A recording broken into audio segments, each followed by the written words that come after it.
introduction. Hello everyone. Good morning. Very good morning.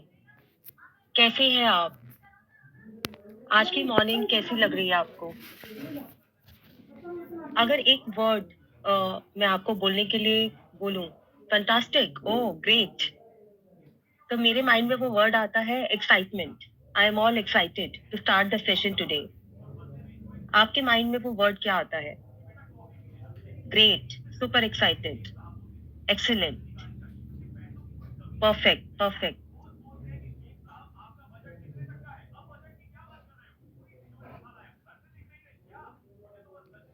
Excited, great. तो आज हमारे पास waiting to explore more, perfect, energetic, wow. आज हमारे पास आपके लिए एक बहुत ही इंटरेस्टिंग टॉपिक है.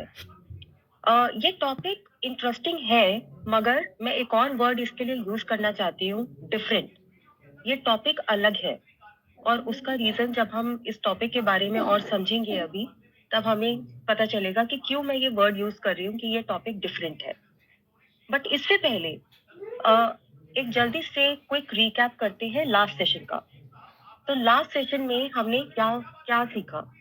हमने ये जाना कि एक कम्युनिटी को बनाना जरूरी क्यों है, वो हमारी बिजनेस ग्रोथ में क्यों हेल्प करती है और कैसे हेल्प करती है.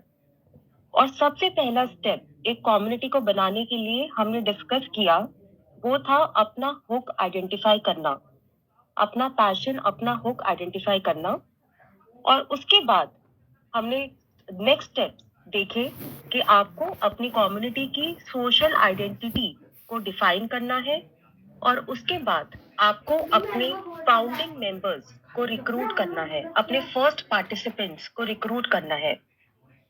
उसके बाद जो हमने टेम्पलेट कल देखा, वहां पर 3 स्टेप्स थे कि कम्युनिटी को बिल्ड कैसे किया जाए.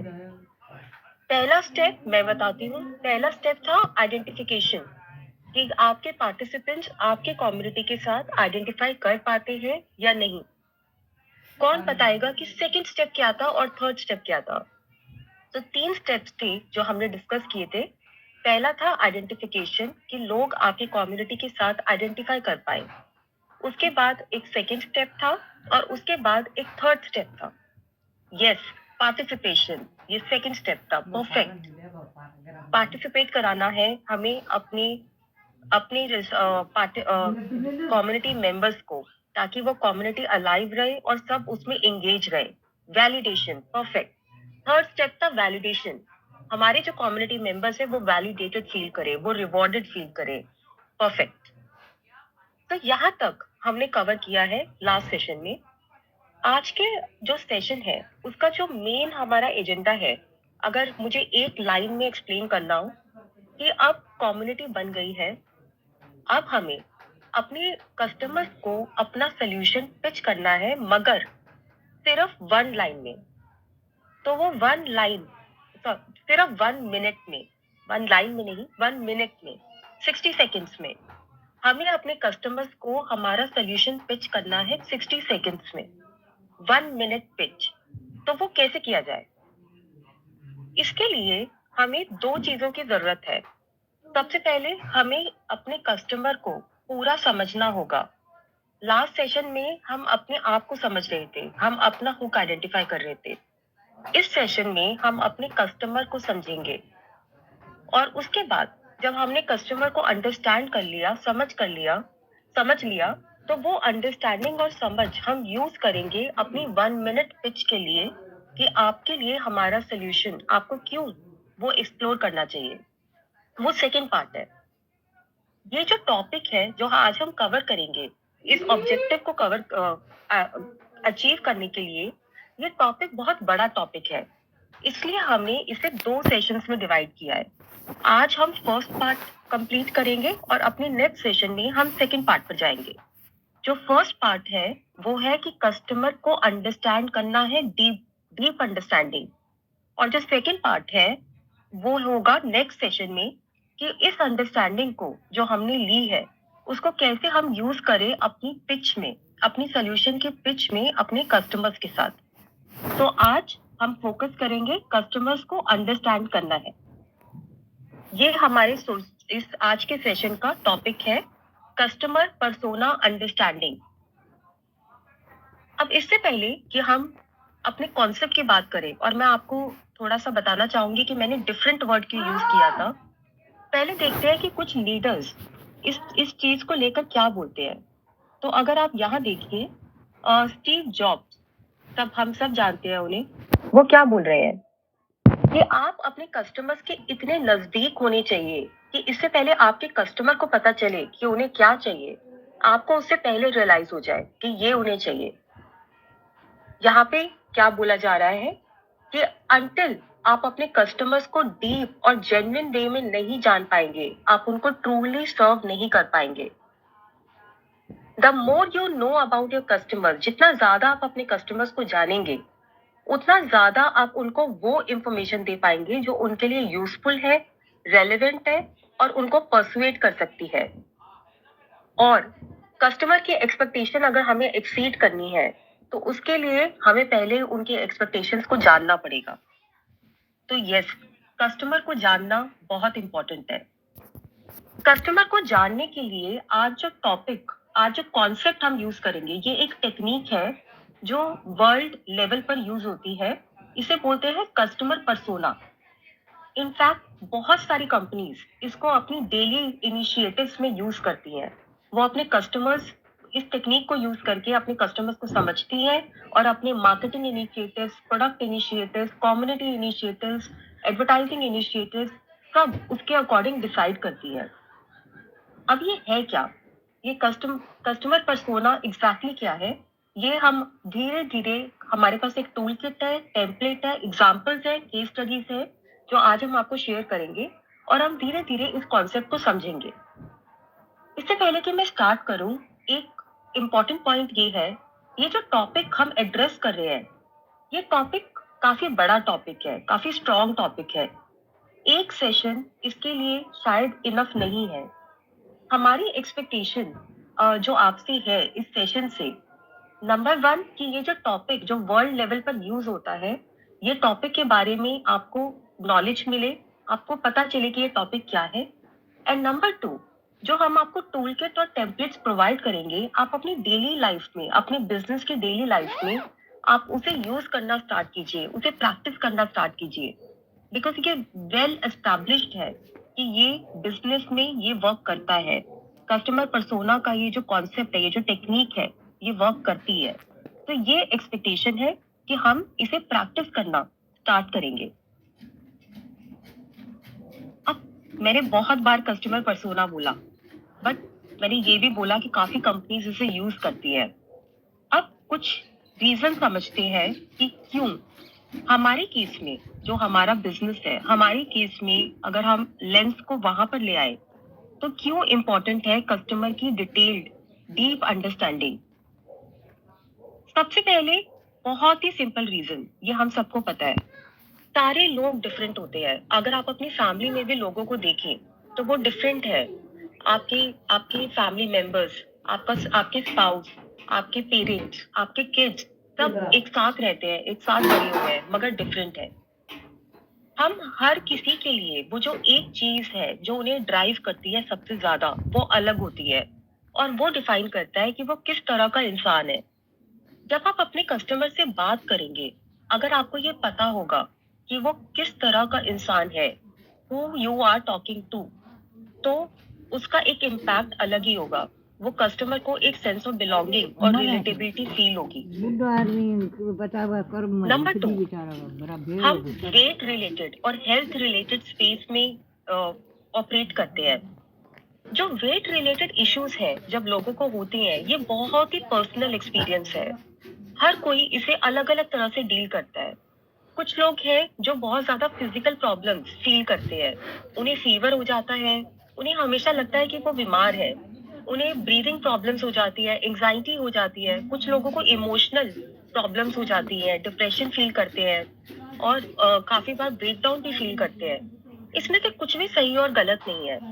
द फैक्ट इज कि आपके जो कस्टमर्स हैं, अगर वो इनमें से कुछ भी फील कर रहे हैं, जब वो ये वेट वाली प्रॉब्लम फेस कर रहे हैं, अगर वो कुछ भी सिम्टम्स फील कर रहे हैं, तो आपको वो जानना ज़रूरी है। आपको ये सिर्फ सिम्टम्स नहीं, उनकी फीलिंग्स क्या है, उनकी थॉट्स क्या है, क्या उन्हें कोई बुली कर रहा है, क्या उनका काम रुक रहा है, क्या उनके गोल्स रुक रहे हैं, एग्जैक्टली वो क्या फील कर रहे हैं इस इशू की वजह से, वो जानना इम्पोर्टेंट है। थर्ड रीजन, अभी तक तो हमने प्रॉब्लम समझी कि वो कौन है और क्या फील कर रहे हैं, क्या प्रॉब्लम चल रही है उनकी लाइफ में। मगर हमें ये भी जानना जरूरी है कि अगर आज लेट्स से उनकी ये प्रॉब्लम सॉल्व हो जाए, जो भी उनकी weight related health related problem है ये सॉल्व हो जाए, तो वो अपनी लाइफ में क्या करना चाहेंगे, वो अपने दिन को कैसे जीना चाहेंगे, उनका आइडियल दिन क्या होगा, उनकी हेल्थ की वजह से जो चीजें रुक रही हैं और जो एस्पिरेशंस है, वो जानना भी इम्पोर्टेंट है, ताकि जब आप उनसे बात करें, आप वो चीजों को अपनी कॉन्वर्सेशंस में लेकर आ पाए और कस्टमर को लगे हाँ, ये मुझे समझते हैं, इन्हें पता है कि मुझे क्या चाहिए। तो ये 3 बड़े रीजंस हैं हमारे बिजनेस पर्सपेक्टिव से कि हमें कस्टमर को डीप अंडरस्टैंडिंग, और हम इस टेक्निक की बात ही क्यों कर रहे हैं, कस्टमर पर्सोना, ये बहुत इंपॉर्टेंट है हमें समझना, ताकि हम जब भी उनसे बात करें वो उससे रिलेट कर पाए। और जैसे कि मैंने बोला, ये जो टॉपिक है बहुत सारी कंपनीज यूज करती हैं। ये कुछ स्टैटिस्टिक्स है जो मैं आपके साथ शेयर करना चाहती हूँ। तो ऐसा एक ग्लोबल सर्वे हुआ है अक्रॉस कंपनीज, और उन्होंने कंपेयर किया वो कंपनीज जो अपने रेवेन्यू टारगेट्स मीट कर पाई, वो कंपनीज जो नहीं कर पाई, और वो कंपनीज जिन्होंने एक्सीड कर दिए अपने रेवेन्यू टारगेट्स। और जब उनको समझा गया कि इन कंपनीज में डिफरेंस क्या था, तो एक बड़ा डिफरेंस ये निकल कर आया कि जो कंपनीज अपनी रेवेन्यू टारगेट्स एक्सीड करती हैं, उनमें से 71% कंपनी ने कहा कि वो फॉर्मली अपने कस्टमर, अपने टारगेट ऑडियंस का पर्सोना डॉक्यूमेंट करती है, मतलब वो उन्हें स्टडी करती है और कॉन्टिन्यूसली उनके अकॉर्डिंग अपने इनिशिएटिव्स प्लान करती है। ये एक बड़ा नंबर है। 71% of these companies। सो जो ये प्रीवियस स्लाइड है, आई थिंक किसी का क्वेश्चन है यहाँ पे। सो यहाँ प्रीवियस स्लाइड में बस मैंने ये बोला है कि बहुत सारी कंपनीज जो है वो इस नॉलेज, इस कॉन्सेप्ट को यूज करती है ताकि वो अपने कस्टमर के साथ बेटर एंगेज कर पाए, बेटर रेवेन्यू जनरेट कर पाए। और इसलिए अब इसके लिए हम कुछ स्टैटिस्टिक्स डिस्कस कर रहे हैं। तो यहाँ पे हमने डिस्कस किया 71% ऑफ द कंपनीज जो है वो वो कंपनीज जो अपना रेवेन्यू टारगेट एक्सीड कर पाती हैं, उन्होंने ये बोला कि वो अपने कस्टमर पर्सोनास को स्टडी करती हैं और वो उसको डॉक्यूमेंट करती है। सेकंड, 82% कंपनीज जो कस्टमर पर्सोना का कॉन्सेप्ट है जब यूज किया, तो 82% कंपनीज ने कहा कि उनको हेल्प मिली ये टेक्निक यूज करने से कि वो अपने कस्टमर्स को एक इम्प्रूव्ड वैल्यू प्रोपोजिशन दे पाए। अब इम्प्रूव्ड वैल्यू प्रोपोजिशन मतलब हम क्या ऑफर कर रहे हैं उन्हें, जो हम ऑफर कर रहे हैं वो इम्प्रूव कैसे होगा जब हमें पता होगा कि सामने वाले को क्या चाहिए। 82% कंपनीज ने कहा है कि ये टेक्निक ने उनको हेल्प किया कि वो अपना ऑफर अपने कस्टमर के लिए इम्प्रूव कर पाए, उनको समझ के थ्रू कस्टमर पर्सोना। ये भी एक बड़ा नंबर है। और उसके बाद एक और नंबर मैं शेयर करना चाहती हूँ। जो कंपनीज, हमने 3 तरह की कंपनीज डिस्कस किए थे, रेवेन्यू नहीं मीट, टारगेट नहीं मीट कर पाए, टारगेट मीट कर पाए और टारगेट को एक्सीड कर दिया। तो जो थर्ड ग्रुप ऑफ कंपनीज है जिन्होंने टारगेट को एक्सीड कर दिया, उसमें 7 टाइम्स चांसेस देखे गए कि वो कॉन्टिन्यूसली, ऐसा नहीं है कि उन्होंने बस एक बार अपने कस्टमर को समझ लिया, पर्सोनास को बना लिया और बस वो उनकी जर्नी खत्म हो गई। वो लोग 7 टाइम्स मोर लाइकली हैं दूसरे कंपनीज के कंपैरिजन में कि वो अपने कस्टमर पर्सोनास को बार बार मेंटेन करते हैं, अपडेट करते हैं। अब मेंटेन और अपडेट क्यों करते हैं? हम सबको पता है हमारे कस्टमर्स इवॉल्व कर रहे हैं, हम खुद इवॉल्व कर रहे हैं, हमारा वर्ल्ड इवॉल्व कर रहा है। तो अगर कस्टमर्स इवॉल्व कर रहे हैं तो उनकी नीड्स और उनकी एक्सपेक्टेशंस भी इवॉल्व कर रही है।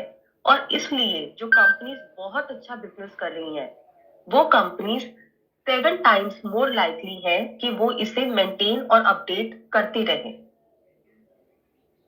ये कुछ कंपनीज के एग्जाम्पल्स हैं जिन्होंने पब्लिकली ये बताया है, ये शेयर किया है कि हम कैसे इस कॉन्सेप्ट को यूज करते हैं।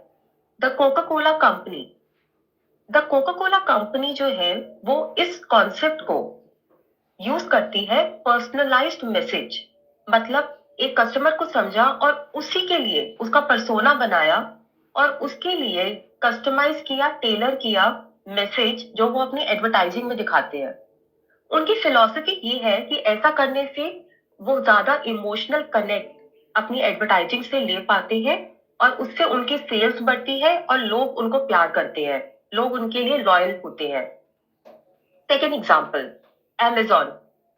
Amazon ने ये बोला कि हम अपने कस्टमर्स के पर्सोना को प्रॉपर स्टडी करते हैं और ये उन्हें हेल्प करता है नई प्रोडक्ट अपॉर्चुनिटीज आइडेंटिफाई करने के लिए, किस तरह से हम उन्हें और प्रोडक्ट्स डेवलप करके दें ताकि जो भी हमारे मेन कस्टमर पर्सोनास है, ये 3 या 4 टाइप के मेन कस्टमर पर्सोनास है, उनको हम वो दे रहे हैं जो वो उन्हें चाहिए।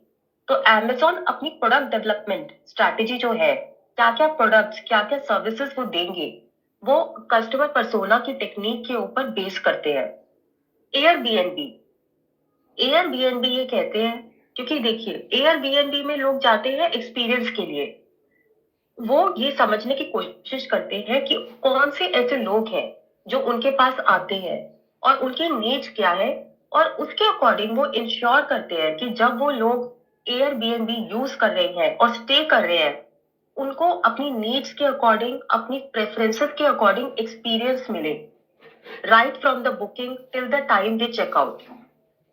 तो ये कुछ कंपनीज के एग्जांपल्स हैं जो इस टॉपिक को यूज करती है और करती आ रही है फ्रॉम इयर्स एंड इयर्स। तो यस, ये अप्रोच वर्क करती है और इसलिए आज हम इस अप्रोच, इस कॉन्सेप्ट, इस टेक्निक को समझेंगे। और जैसे कि मैंने कहा, हमारी एक्सपेक्टेशन है कि हमें कॉन्सेप्ट को समझना है और उसके बाद इसे प्रैक्टिस करना शुरू करना है अपनी डेली बिजनेस लाइफ में। जो टेम्पलेट और टूल किट आपको दिया जा रहा है उसे यूज करके। तो हम 3 चीजें आज कवर करेंगे। सबसे पहले, ऐसा क्या है जो कस्टमर पर्सोना नहीं है। कस्टमर पर्सोना को लेके बहुत सारे मिथ्स हैं और हम वो डिस्कस करेंगे अभी। तो हम वो मिथ्स को आज बस्ट करेंगे कि पहले हमें क्लैरिटी होनी चाहिए कि ऐसा क्या है जो कस्टमर पर्सोना नहीं है। नंबर 2, कस्टमर पर्सोना है क्या। यहाँ पे हमने आपके लिए 3 केस स्टडीज हम आपको शेयर करेंगे, 3 कस्टमर पर्सोना शेयर करेंगे और उनके थ्रू हम आपको बताएंगे कि कस्टमर पर्सोनास को डिफाइन कैसे किया जाता है, डेवलप कैसे किया जाता है, आउटलाइन कैसे किया जाता है। और फाइनली हम आपको एक टूल किट देंगे जिससे आप खुद अपने कस्टमर्स के पर्सोना को आइडेंटिफाई कर पाए। तो स्टार्ट करते हैं। सबसे पहले जो हमारी एजेंडा का टॉपिक है कि कस्टमर पर्सोना क्या नहीं है। एक छोटी सी क्विज है यहाँ पर। अब मैं आपको नेक्स्ट स्लाइड पर 3 ऑप्शन सिखाऊंगी, 3 लोगों के, फिक्शनल लोगों के कस्टमर पर्सोनास के ऑप्शन सिखाऊंगी। एक्चुअली मैं आपको सिर्फ 3 ऑप्शन सिखाऊंगी और मेरा क्वेश्चन आपसे ये है कि क्या ये कस्टमर पर्सोनास है या नहीं। आपके आंसर ये हो, आप उनमें से कोई एक को चूज कर सकते हैं, 2 को, 3 को। आप मुझे ये भी बोल सकते हैं कि ये सारे के सारे, all of them are customer persona, और आप ये भी बोल सकते हैं कि इनमें से कोई भी कस्टमर पर्सोना नहीं है। सब आप पर डिपेंड करता है। तो देखते हैं ये 3 ऑप्शंस क्या है। पहला ऑप्शन, नैना 27 ईयर ओल्ड है, वो सिंगल है, अपने पेरेंट्स के साथ रहती है, वो जॉब करती है एक एमएनसी फर्म में, उसने अपनी एमबीए आईआईएम से किया है और वो उसकी इनकम है जो यहाँ पे मेंशन है। उसने रिसेंटली उसका डायग्नोसिस हुआ कि उसे पीसीओएस है और जिसकी वजह से उसने 5 केजी गेन कर लिया। ये है नैना का description. Number 2, Rohan 38 years old है, ये मैरिड है, ये अपने वाइफ, अपने बच्चे और अपने पेरेंट्स के साथ रहते हैं। ये बिजनेसमैन है, इन्होंने बहुत ही अच्छे स्कूल और कॉलेज से पढ़ाई की है। और ये इनका पूरा पे पैकेज है, इनकी इनकम है, और इनका जो वेट है वो 20 केजीज गेन हो गया कोविड लॉकडाउन के टाइम पर। अलीशा 47 ईयर ओल्ड है, ये मैरिड है, अपने हस्बैंड और किड्स के साथ रहती है, ये होम मेकर भी है और ये एक सोशल वर्कर भी है। इनको नहीं पता कि क्या हुआ और सडनली इनका 10 केजीज वेट बढ़ गया। अब मुझे बताइए, इनमें से कौन कस्टमर पर्सोना नहीं है? ऑल थ्री नहीं है कस्टमर पर्सोना, राइट? यही हम बताना चाह रहे हैं। No one, perfect. Yes, so the answer is none. इनमें से कोई भी कस्टमर पर गुड, ग्रेट, नो वन, इनमें से कोई भी कस्टमर पर्सोना नहीं है। ये एक बहुत ही कॉमन मिथ है कि जब भी हमें इस तरह की इंफॉर्मेशन दी जाती है, बाय द वे ये इंफॉर्मेशन बहुत इंपॉर्टेंट है जानना, मगर ये इंफॉर्मेशन कंप्लीट नहीं है। जब भी हमारे सामने ऐसी इंफॉर्मेशन दी जाती है, हमें लगता है कि हमें कस्टमर के बारे में मोस्टली सब पता चल गया। हमें ये पता चल गया कि वो कितनी एज है, मैरिड है या नहीं, कहाँ रहती हैं, कितना अर्न करती हैं, उनका वेट का क्या सीन है। मगर ये जो फैक्ट्स है जो हमने अभी देखी इन 3 लोगों के बारे में, इनको डेमोग्राफिक्स बोलते हैं। ये फैक्ट्स है, ये लोगों के लेबल्स हैं। मगर इन नंबर्स से वाइल आपको उनके बारे में कुछ तो पता चलेगा, मगर काफी प्लान्स रह जाएंगे जो आपको उनके बारे में नहीं पता, अगर आपको उन्हें डीपली अंडरस्टैंड करना है। तो ये आप हमेशा याद रखिए। सबसे पहले हमें ये हमेशा पता होना चाहिए कि क्या कस्टमर पर्सोना नहीं है। जो भी डेमोग्राफिक्स रिलेटेड इंफॉर्मेशन, मतलब एज, जेंडर, वो मैरिड है या नहीं, कहाँ रहते हैं, कितना अर्न करते हैं, उनकी वेट और हेल्थ का क्या सीन है, ये हमें ये बता पाएगा कि ये जो इंसान है ये अफोर्ड कर सकता है हमारा सोल्यूशन, हमारा प्रोडक्ट खरीदने के लिए या नहीं। इतना हमें पता चलेगा। मगर जो पर्सोना वाली अप्रोच है जो अब हम स्टडी करेंगे, वो हमें ये भी बताएगा, वो हमें एक स्टेप आगे लेके जाएगा। वो हमें ये बताएगा कि ये इंसान, इसको क्या ड्राइव करता है, इसके लाइफ का पर्पस क्या है, इसने अपने लाइफ में क्या क्या स्ट्रगल्स और क्या क्या चैलेंजेस देखी हैं, उनमें से क्या क्या इसने ओवरकम किया है, इसके गोल्स क्या है, और उन गोल्स को अचीव करने के लिए ये इंसान किस हद तक मेहनत करने को तैयार है। ये सब अगर हमें जानना है तो हमें उसके पर्सोना को समझना पड़ेगा। इस थॉट के साथ अब हम आते हैं कि कस्टमर पर्सोना क्या है। What is a customer persona? ये जो हमने 3 केस स्टडीज की बात की, जो हमने 3 लोगों से मिले अभी, नैना, रोहन, अलीशा। आज के पूरे सेशन में हम इन 3 लोगों की बात करेंगे और इनके थ्रू हम समझेंगे इस टॉपिक को कि कैसे इसको यूज किया जा सकता है।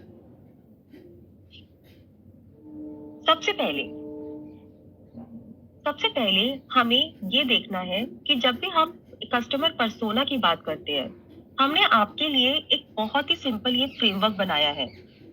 कस्टमर पर्सोना को एक्सप्लेन करने के लिए, डिफाइन करने के लिए हमें सिर्फ 4 चीजें, सिर्फ 4 पिलर्स, ये आप याद रखिए, 4 पिलर्स जानने की जरूरत है।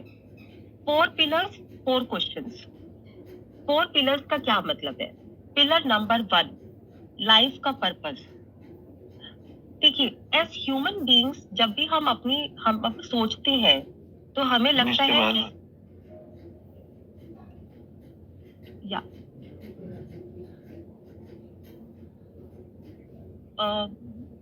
ओके, सो लाइफ पर्पस जब भी हम सोचते हैं तो हमें लगता है कि बहुत सारी चीजें हमारे लिए इम्पोर्टेंट है, और ये सच है।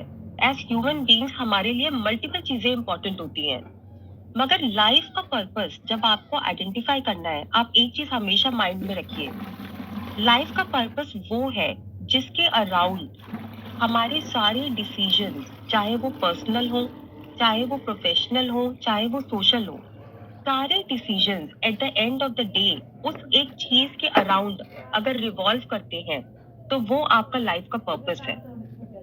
और हम अभी समझेंगे इसी एग्जाम्पल से कि कैसे इसको आइडेंटिफाई किया जाए। बट अभी के लिए पहला पिलर, लाइफ पर्पस, वो एस्पेक्ट हमारी लाइफ का जिसके अराउंड हम अपने सारे डिसीजन जिस पे बेस करते हैं। नंबर 2, हमारे क्या नियर फ्यूचर में क्या गोल्स हैं।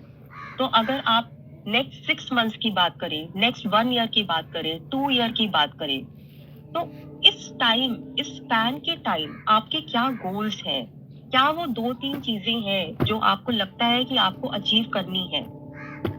ये सेकंड पिलर। नियर फ्यूचर मतलब आने वाले सालों में या महीनों में क्या आपके वो 2 से 3 गोल्स हैं? ये सेकंड पिलर है कस्टमर के पर्सोना को समझने के लिए। Third, health needs. अगर हम किसी से भी आज मिले और उससे बात करना चाहें कि आपको हेल्थ रिलेटेड क्या क्या प्रॉब्लम्स है, बहुत सारी प्रॉब्लम्स आएंगी। हमारी लाइफस्टाइल ऐसा है कि हम काफी प्रॉब्लम्स के साथ डील करते हैं।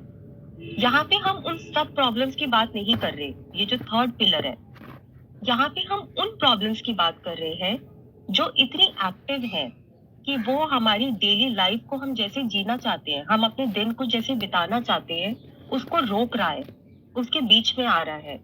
तो वो हेल्थ नीड्स जो हमारे लाइफ को रोक रही है और हमें अपने गोल्स से पीछे लेके जा रही हैं, उन हेल्थ नीड्स की हम यहाँ बात कर रहे हैं और वो हमारा थर्ड पिलर है। Fourth pillar, health related aspirations. अब देखिए, हमने गोल समझ लिया, हमने लाइफ पर्पस समझ लिया।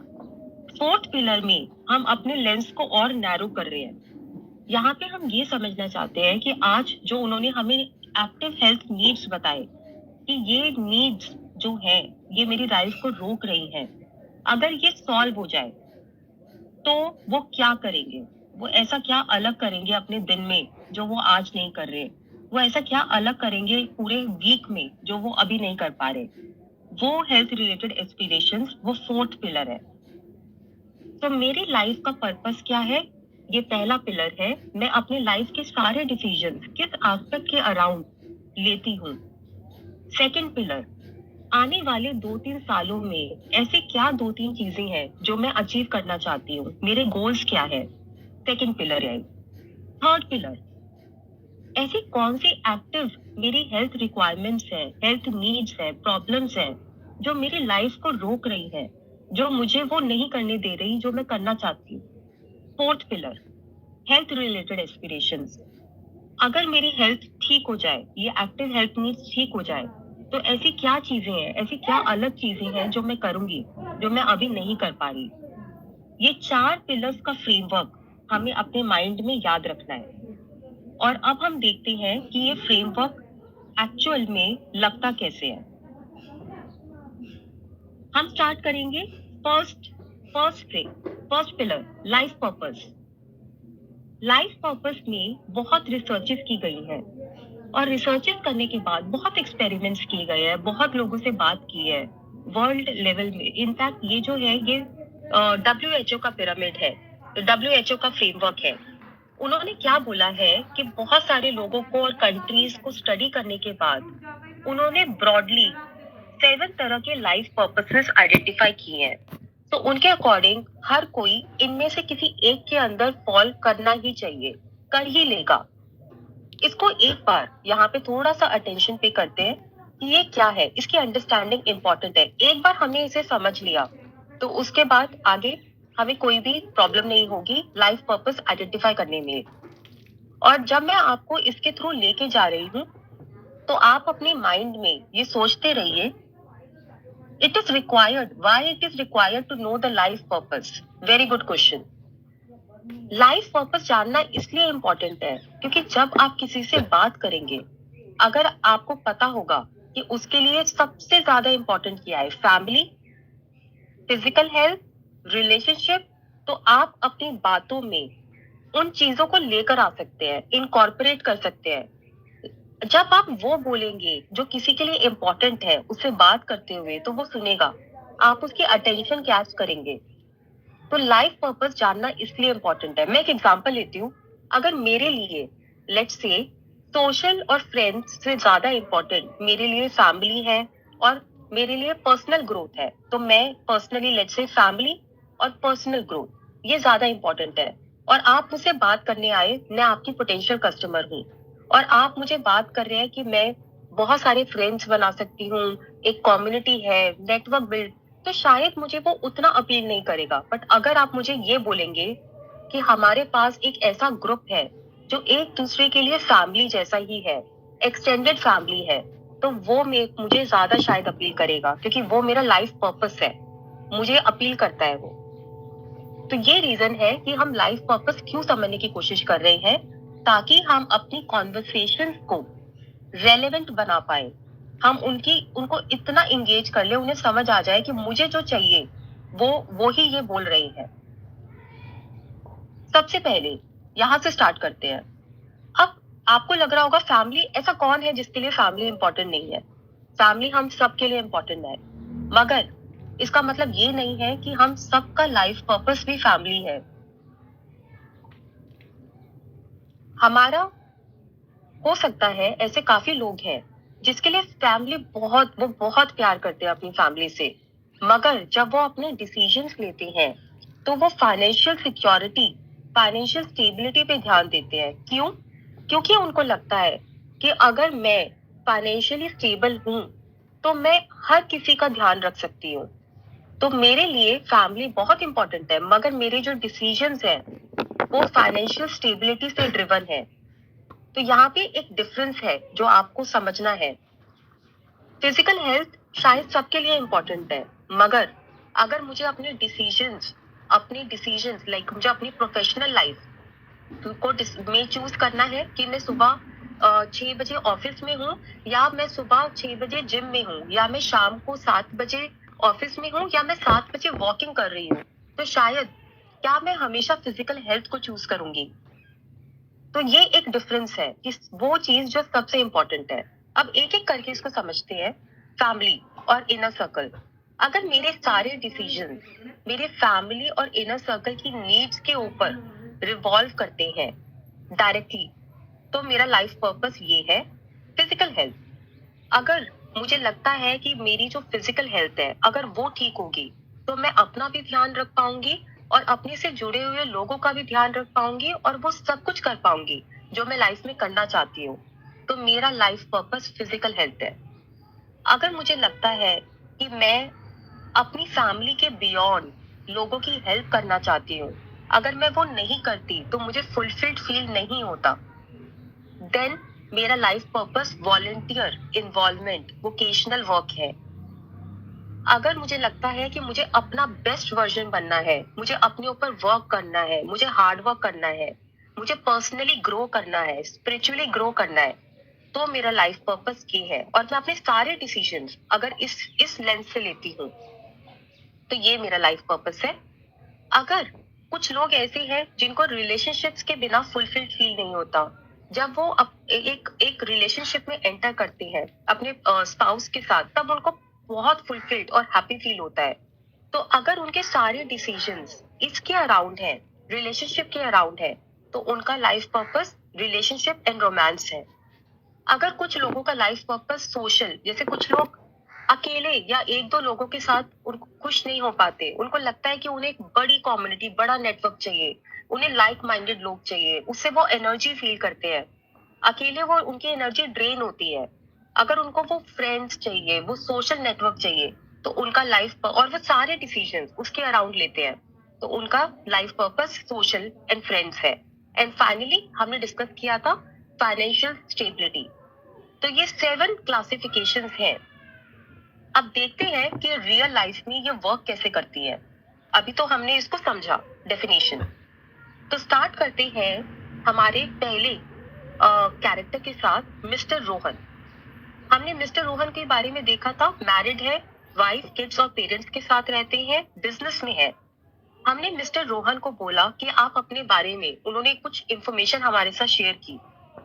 मिस्टर रोहन ने कहा कि मेरी फैमिली मेरे लिए सब कुछ है, मुझे अपनी पूरी लाइफ में इससे ज्यादा किसी चीज से हैप्पीनेस नहीं मिलती एक्सेप्ट जब मैं अपनी फैमिली के साथ टाइम स्पेंड करता हूँ। इनफैक्ट अगर मुझे चूज करना पड़े कि मैं कुछ और करूँ, मैं कोई हॉबी परस्यू करूँ या मैं अपनी प्रोफेशनल लाइफ में ज्यादा टाइम दूँ, तो उससे ज्यादा मैं हमेशा प्रेफर करता हूँ कि मैं अपनी फैमिली को ज्यादा टाइम दूँ। क्योंकि फैमिली के लिए नहीं, मुझे अच्छा लगता है, मुझे उससे खुशी मिलती है। मेरे जितने भी डिसीजंस हैं वो मेरी फैमिली के नीड्स के से ही ड्रिवन है। अब जो रोहन है, रोहन के लिए जो मनी है, फाइनेंशियल स्टेबिलिटी है, प्रमोशन है, वो इम्पोर्टेंट है, मगर वो अपने आप में उनको ड्राइव नहीं करता। मतलब कि वो अपने प्रमोशन के लिए नहीं, वो अपनी प्रमोशन के लिए इसलिए वर्क करेंगे क्योंकि वो अपनी फैमिली की नीड्स को बेटर पूरा करना चाहते हैं। उनके सारे डिसीजंस फैमिली के लिए है। वो अपने आप को एक प्रोटेक्टर देखते हैं अपनी फैमिली का। तो अगर मुझे आपसे क्वेश्चन पूछना हो कि ये हमने 7 क्लासिफिकेशंस देखे थे, रोहन का लाइफ पर्पस क्या है? चैट विंडो पे अगर आप बताएं, फैमिली एंड इनर सर्कल।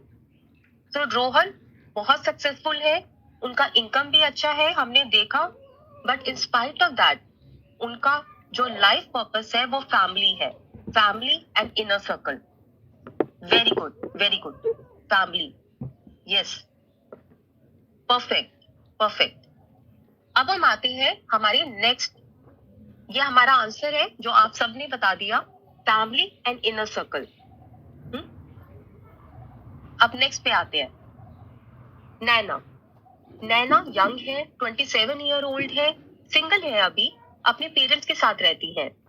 नैना ने अपने बारे में ये शेयर किया है, नैना अपनी लाइफ को अपने हिसाब से जीना चाहती है। वो चाहती है कि वो अपनी लाइफ के इम्पोर्टेंट डिसीजंस खुद लें, और उनको ये पता है कि ऐसा करने के लिए उन्हें बहुत हार्डवर्क करना पड़ेगा। नैना एक ऐसी फैमिली से आती है जहाँ पर आज तक किसी फीमेल ने कभी कोई जॉब नहीं की, और वो करना चाहती है, उन्होंने किया भी। इनफैक्ट वो बहुत प्राइड लेती हैं इस बात से कि she is the first female, वो अपने घर में पहली फीमेल है जिन्होंने जॉब करना स्टार्ट किया। मगर उन्हें ये पता है कि अगर आगे जाकर भी उनको अपने लाइफ के डिसीजंस खुद लेने हैं या उसमें एक इम्पोर्टेंट से उनका हो, ऐसा पॉसिबल कराना है, तो उनको और सक्सेसफुल होना पड़ेगा, उन्हें अपने आप को इम्प्रूव करना पड़ेगा, उन्हें सक्सेस अचीव करनी पड़ेगी, उन्हें अपनी फैमिली की रिस्पेक्ट अर्न करनी पड़ेगी कि उनकी फैमिली को लगे कि हाँ, नैना अपने डिसीजंस ले सकती है, उसने प्रूफ किया है। नैना को डबल स्टैंडर्ड्स पसंद नहीं है। नैना को कोई प्रॉब्लम नहीं है कि लोग क्या सोचते हैं, वो out of the box thinking के लिए तैयार है, वो अलग चॉइसेस करने के लिए तैयार है। इनफैक्ट नैना स्टैंड आउट करना चाहती है, अपने ऊपर वर्क करके वो शाइन करना चाहती है। तो ये है नैना की स्टोरी। तो नैना का क्या है, क्या है लाइफ पर्पस? अगर हम देखें, personal growth, perfect, perfect. Spiritual and personal growth, उनका फोकस जो है वो ये है। तो आप सब ने करेक्ट आंसर दिया, स्पिरिचुअल एंड पर्सनल ग्रोथ, ये नैना का लाइफ पर्पस है। अगर हमने पहले वाले फैक्ट्स देखे होते तो हमें लगता बहुत कुछ लग सकता था उनको देखकर, कि फाइनेंशियल भी हो सकता है, एमएनसी में भी वर्क करती हैं, सोशल भी हो सकता है, मगर उनका जो फोकस है वो अपनी ग्रोथ पर है। वो अपने जॉब पे इसलिए फोकस कर रही है क्योंकि उन्हें अपने आप को ग्रो करना है, अपना बेस्ट वर्जन बनना है। तो ये डिफरेंस है लाइफ पर्पस और बाकी सब चीजों में।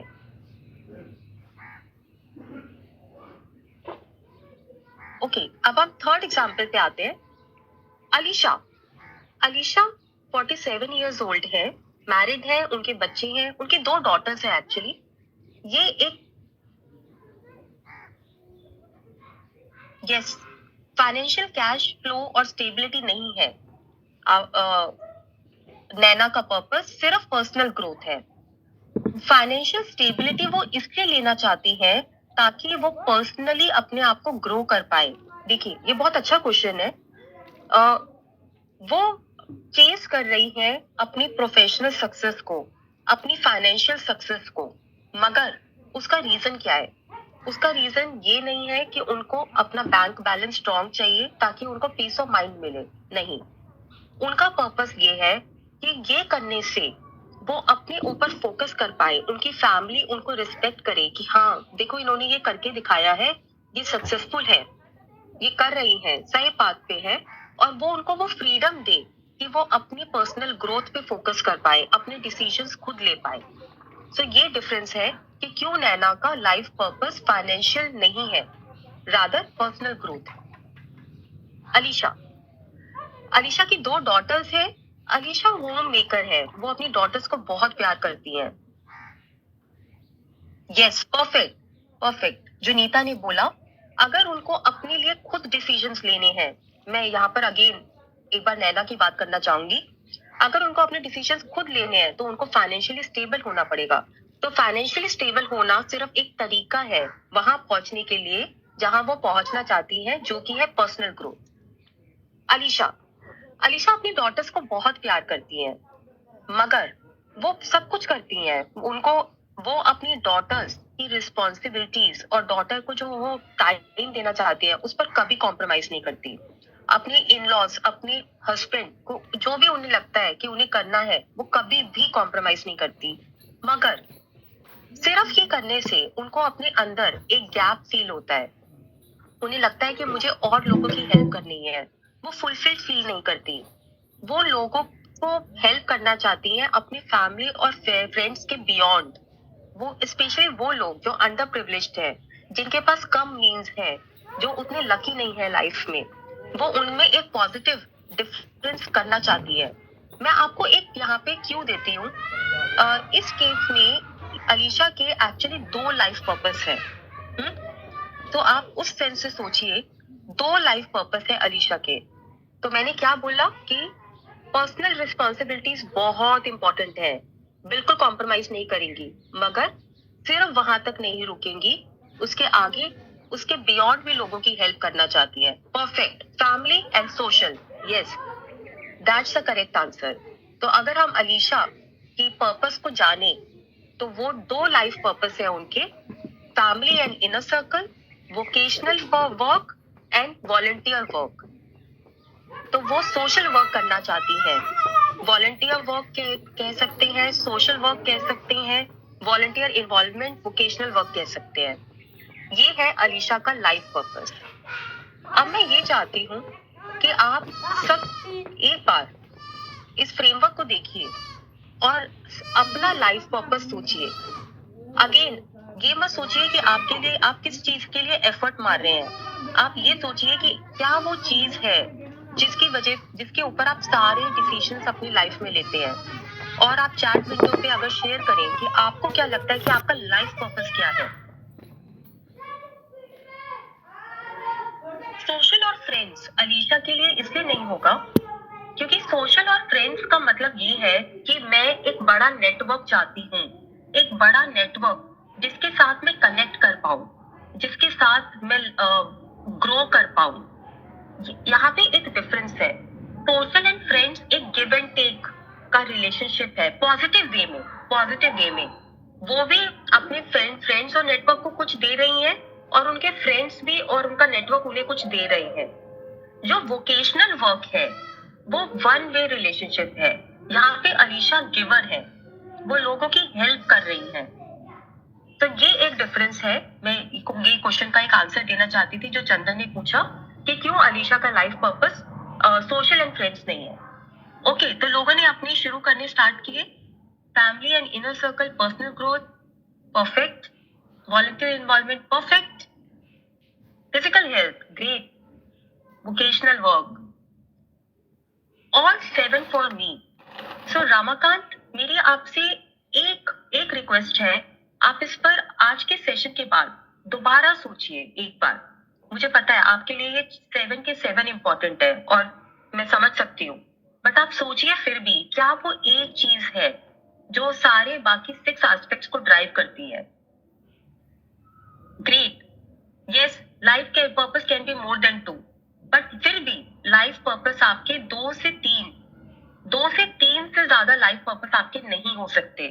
अगर उससे ज्यादा आपके आ रहे हैं तो इसका मतलब आपको और सोचने की जरूरत है और अपने अंदर जाने की जरूरत है। Maximum 3। Perfect. Thanks a lot for sharing this. अब हम आएंगे ग्रेट फैमिली, ग्रेट। तो ये था फर्स्ट पिलर, लाइफ पर्पस। अब हम आ रहे हैं सेकंड पिलर पर, जो कि है हेल्थ नीड्स। हमने डिस्कस किया था कि वो health needs, yes, perfect. Neeta ने बहुत ही अच्छा रिप्लाई किया है, yes, completely agree Neeta. Health needs जो है ये वो एक्टिव हेल्थ नीड्स है जो मेरी लाइफ को रोक रही है। तो यहाँ पे कुछ अगेन, ये जो हमने आपको फ्रेमवर्क दे रहे हैं हम, ये बहुत ही आपको लगेगा ये इंट्यूटिवली यही होता है, मगर इस पर बहुत रिसर्च हुई है और फाइनली ये सेवन ग्रुप्स बनाए गए हैं। फिजिकल हेल्थ का मतलब है फिजिकल प्रॉब्लम्स जो हमारी बॉडी में होती हैं, जो हमें रोक सकती हैं। मेंटल और इमोशनल हेल्थ। सोशल हेल्थ, मैं सोशली अभी जो मेरी हेल्थ है, जैसे मैं लोगों के साथ जो इक्वेशन है, मैं उससे खुश नहीं हूँ। सोशली जो मेरी स्टैंडिंग है, मैं उससे खुश नहीं हूँ। वो है third health need, social health. Fourth है स्पिरिचुअल हेल्थ। मुझे ऐसा लगता है कि मुझे अपनी लाइफ में और भी चीजें करने की जरूरत है। मुझे अपने अंदर अपना बैलेंस ढूंढने की जरूरत है। फैमिली हेल्थ, मुझे अपनी फैमिली को, आज जो मेरी फैमिली की स्टैंडिंग है और जो करंट उनकी स्टेटस है, मैं उससे खुश नहीं हूँ। वो मेरी लाइफ को रोकता है, मैं उस पर काम करना चाहती हूँ। और फाइनली सेक्सुअल रिप्रोडक्टिव हेल्थ। बहुत सारे लोग फर्टिलिटी इश्यूज से रुके हुए हैं, उनकी लाइफ रुकी हुई है। तो ये हमारा नेक्स्ट पॉइंट है। And then occupational health. So basically मैं आज अपनी प्रोफेशन में जहां पर हूँ, मैं उससे खुश नहीं हूँ और उसकी वजह से मेरा ऑफिस जाने का मन नहीं करता, लोगों से बात करने का मन नहीं करता, फैमिली से बात करने का मन नहीं करता। वो मेरी लाइफ को रोक रहा है। तो यहाँ पे मैं एक क्वेश्चन का आंसर करना चाहूंगी, जैसे पहले हमने किया था। हेल्थ नीड्स को जानना इसलिए इम्पोर्टेंट है क्योंकि जब आप लोगों से बात करेंगे तो आप उन्हें क्या चीज पर फोकस करेंगे, वो उससे आपको पता चलेगा। अब लेट्स से मेरे लिए अगर फैमिली हेल्थ इम्पोर्टेंट है और अगर आप मेरे पास आते हैं और आप मुझे बोलते हैं कि आप सोसाइटी में बहुत, आपकी स्टैंडिंग बहुत बढ़ जाएगी, आप इस स्टेचर पे पहुंच जाएंगे कि लोग आपसे इंस्पायर होंगे, आप बहुत ही प्रोडक्टिव रिलेशनशिप्स बना पाएंगे, तो मैं बोलूंगी अच्छा अच्छा अच्छा अच्छा लग रहा है सुनने में।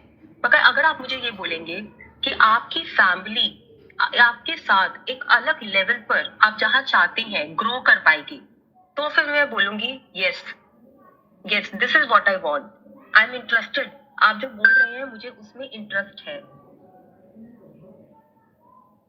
Definition of health as per हम डेफिनेशन ऑफ हेल्थ की बात नहीं कर रहे WHO के अकॉर्डिंग। हम ये बात कर रहे हैं कि WHO ने जब रिसर्च की और उन्होंने हेल्थ को जब डिफरेंट एस्पेक्ट से देखा, तो उन्होंने क्या क्या एस्पेक्ट आइडेंटिफाई किए। अगर हम क्या कर सकते हैं इस सेशन के बाद, जो आर्टिकल है जो कि जिसमें WHO ने अपनी रिसर्च शेयर की है, वो हम आपके साथ शेयर कर देंगे, आप उसको गो थ्रू कर सकते हैं।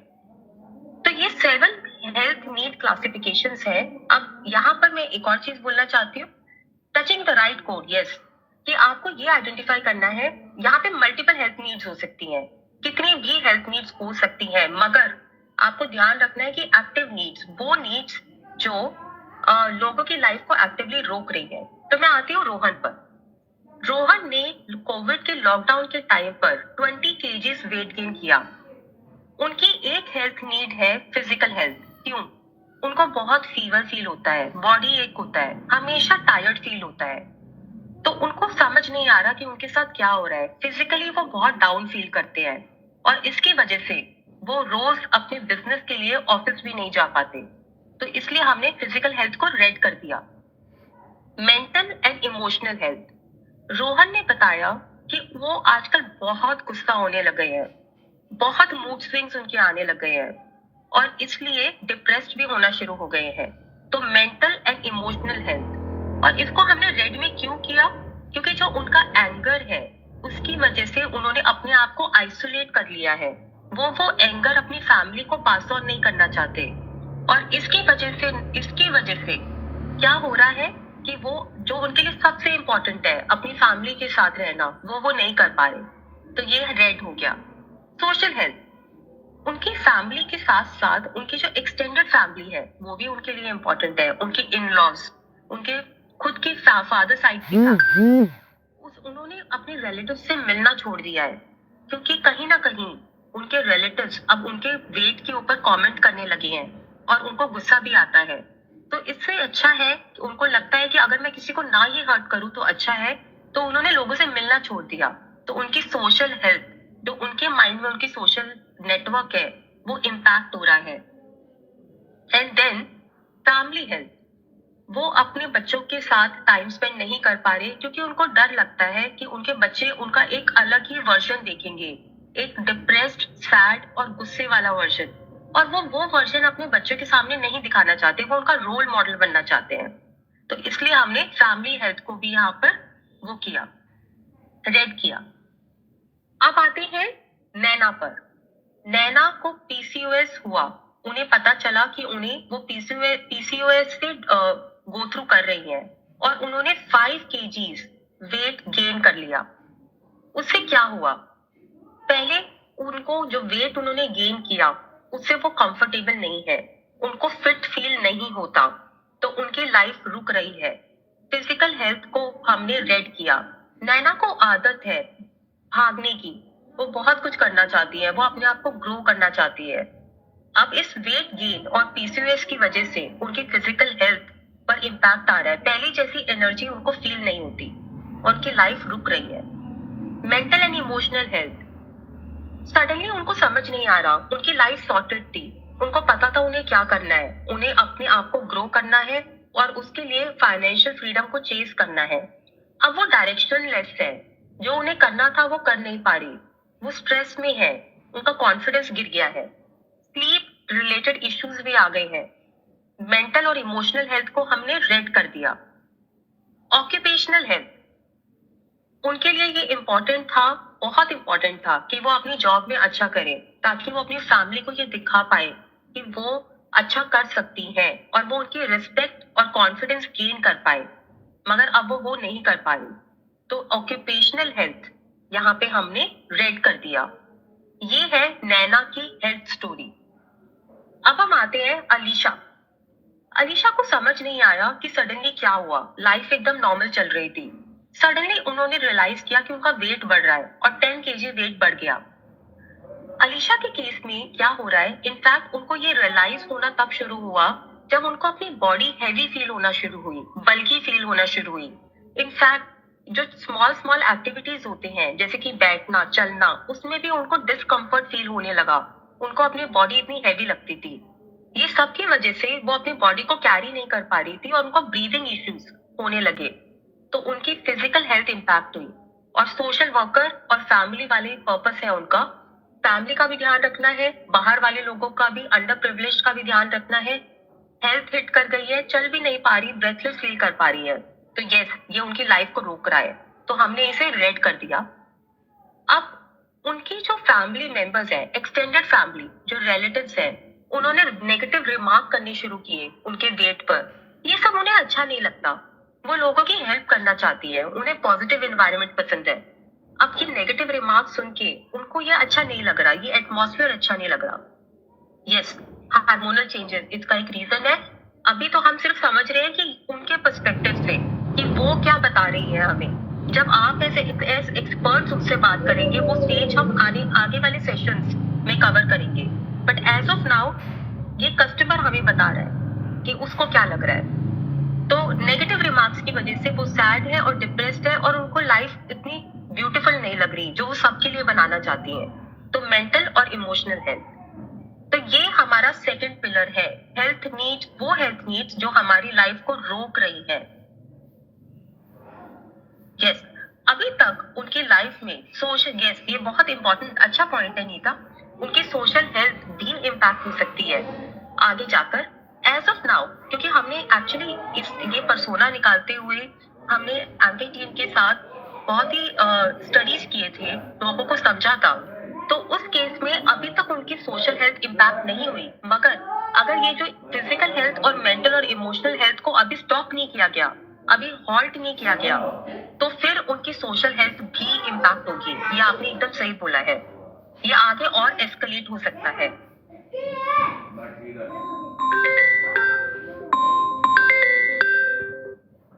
तो ये सेकंड पिलर है हमारा, वो हेल्थ नीड्स जो उनकी लाइफ को रोक रही है। अब हम आते हैं थर्ड पिलर पर। थर्ड पिलर में हम ये समझने की कोशिश कर रहे हैं कि आने वाले 2-3 साल में उनके लाइफ गोल्स 1, 2, 3, देखिए हर किसी के लिए नियर फ्यूचर अलग अलग होता है। तो हमें ये जानना है कि हमारे कस्टमर का जो नियर फ्यूचर है वो 6 महीने भी हो सकता है, 1 साल भी हो सकता है, वो 2 साल भी हो सकता है। उस नियर फ्यूचर में उसके लाइफ गोल्स क्या है, ये हम आपको एक फ्रेमवर्क देंगे। जो लाइफ गोल्स है वो 5 तरह के हो सकते हैं। एक हो सकता है करियर रिलेटेड। करियर मतलब बिजनेस भी हो सकता है, जॉब भी हो सकती है, एक होम, वो कुछ भी हो सकता है। एक छोटा बिजनेस, घर से किया हुआ बिजनेस भी हो सकता है। सेकंड, फाइनेंशियल इक्विटी, कि मुझे क्या लगता, उन्हें क्या लगता है कि फाइनेंस, अपने फाइनेंसेस को लेके, फॉर एग्जाम्पल मैं इतना बैंक बैलेंस होना चाहिए, इतना इन्वेस्टमेंट होना चाहिए, इतनी प्रॉपर्टीज होना चाहिए, इस तरह के अगर गोल्स हैं उनके कुछ, या इतना सेविंग्स होना चाहिए, तो वो सेकंड बकेट में आएगा। थर्ड बकेट, फैमिली और सोशल। मैं चाहती हूँ कि मेरे फैमिली एक मेंबर सिक है, वो अगले 2 साल में पूरी तरह से हेल्दी हो जाए। ये मेरा गोल है नियर फ्यूचर का। मैं चाहती हूँ कि मैं सोसाइटी, मेरा जो सोशल सर्कल है, उससे मैं कनेक्टेड हो जाऊं, जो मैं पिछले सालों में थोड़ा अलग हो गई हूँ उनसे। ये मेरा गोल है नेक्स्ट 6 महीने का, वो यहाँ आएगा। पर्सनल पर्सनल लेवल पे मैं चाहती हूँ कि मैं अपनी नॉलेज बढ़ाऊं, मैं हेल्थ रिलेटेड अपनी नॉलेज को बहुत स्ट्रॉन्ग करूं, मैं आयुर्वेदा को समझूं, मैं इमोशनली अपने आप को स्ट्रॉन्ग बनाऊं, एक कॉन्फिडेंट इंसान बनूं। ये आएगा। और एक लास्ट चीज जो कि बहुत ही इंपॉर्टेंट है, बकेट लिस्ट। काफी बार हम ऐसे बड़ी बड़ी चीजों की बातें नहीं सोचते हैं। काफी बार हम, हमारी एक बकेट लिस्ट, अनुभव अनुभव हमारे लिए इम्पोर्टेंट है। हम एक ट्रिप पे जाना चाहते हैं, हम एक शादी अटेंड करनी है हमें, मेरे भाई की शादी हो रही है और उसमें मुझे बहुत अच्छा लगना है, वैसा लगना है जैसे मैं लगना चाहती हूँ, मैं एंजॉय करना चाहती हूँ। मेरी एक ऑफिस कॉन्फ्रेंस है जिसमें मुझे लीड करना है और मैं उसे बहुत अच्छे से लीड करना चाहती हूँ। सो बकेट लिस्ट में ये सब चीजें आती है, वो अनुभव जो सुनने में शायद किसी को इतने इम्पोर्टेंट ना लगे, बट उस इंसान के लिए वो इम्पोर्टेंट है। तो लास्ट है बकेट लिस्ट। क्या उनकी बकेट लिस्ट में कुछ है? ये हम क्यों कैप्चर कर रहे हैं, ये हम क्यों जानना चाह रहे हैं? क्योंकि जब हम, देखिए लाइफ पर्पस बहुत बड़ी चीज है, वो हमारी लाइफ का नॉर्थ स्टार है। जो हमारी हेल्थ नीड्स है वहां पे हमने प्रॉब्लम समझ लिया। ये जो स्लाइड है, life goal in the near future, ये वो चीजें हैं जो उनको इमीडिएटली आने वाले वक्त में अपनी लाइफ में चाहिए। तो अगर अपने सोल्यूशन को ऑफर करते हुए जो हम उनको एक पिक्चर दिखाएंगे कि आपकी लाइफ कैसी होगी, उसमें अगर हम इन चीजों की बात करेंगे, मैं एक बहुत सिंपल एग्जांपल लेती हूँ कि किसी के बकेट लिस्ट है कि एक शादी अटेंड करनी है बहुत अच्छे से, तो अगर हम उसको वो दिखा पाएंगे कि आप वो कर पाओगे, 6 महीने बाद शादी है।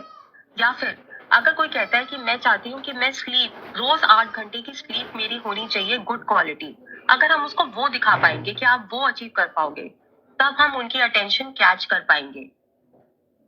यस, ये आपने बहुत अच्छा एक पॉइंट बोला। काफी बार लोगों को क्लियर नहीं होता कि उनका लाइफ पर्पस क्या है, और इसके लिए हमारे पास एक टूल है जो हम आपको देंगे, जो आपको हेल्प करेगा लोगों से बातचीत करके, आपको आइडेंटिफाई करने में हेल्प करेगा। हम उनसे ये नहीं पूछेंगे कि आप अपना लाइफ पर्पस बताइए, हम उनसे कुछ क्वेश्चंस पूछेंगे और वहां से हम खुद आइडेंटिफाई कर लेंगे कि इनका लाइफ पर्पस क्या है।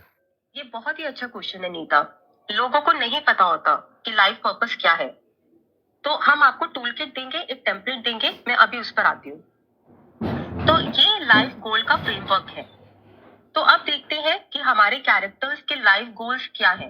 रोहन, जब रोहन से पूछा गया कि अगले 2-3 साल में ऐसी कौन सी चीजें हैं जो वो कर लेंगे तो उनको सबसे ज्यादा खुशी होगी। उन्होंने 2 चीजों की बात की। सबसे पहले मैं चाहता हूँ कि मेरी किड्स की एजुकेशन बेस्ट क्वालिटी की हो। एजुकेशन ऑफ माय किड्स बहुत इंपॉर्टेंट है मेरे लिए।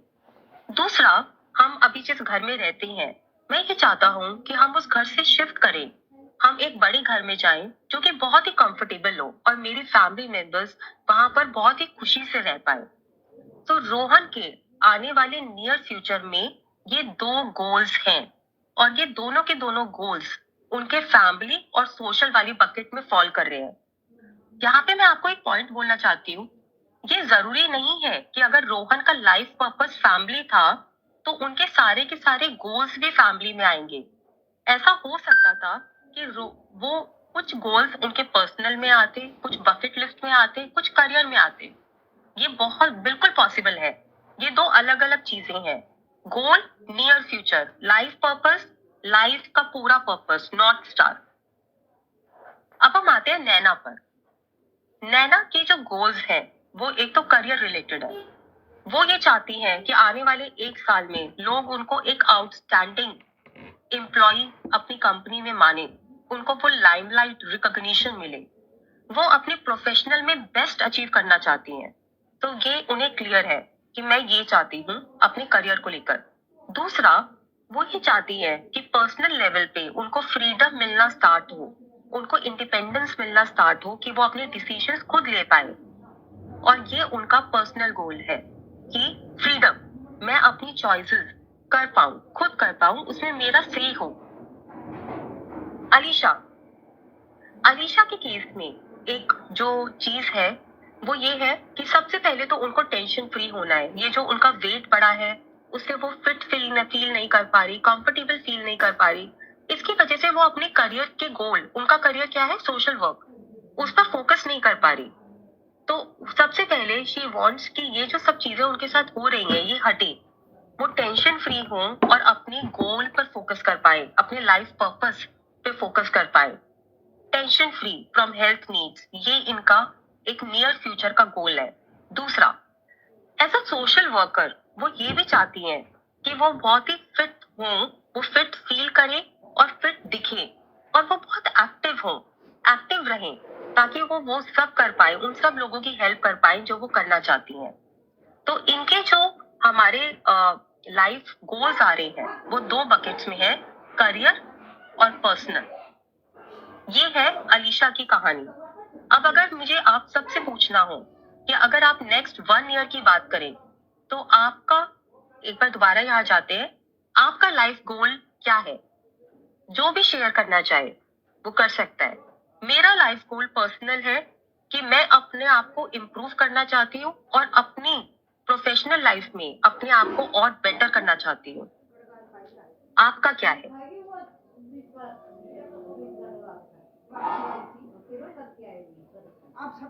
Family, personal, career, career and personal. Perfect, perfect, great, thanks a lot, thanks a lot.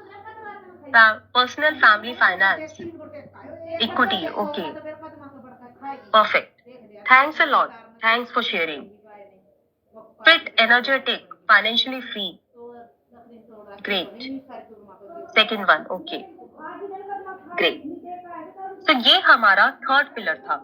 हमने थर्ड पिलर को समझ लिया और हमने लिख लिया, पर्सनल इंप्रूवमेंट, परफेक्ट। अब हम आते हैं हमारे नेक्स्ट पिलर पर, लास्ट पिलर। ये लास्ट पिलर बहुत ही इंपॉर्टेंट है।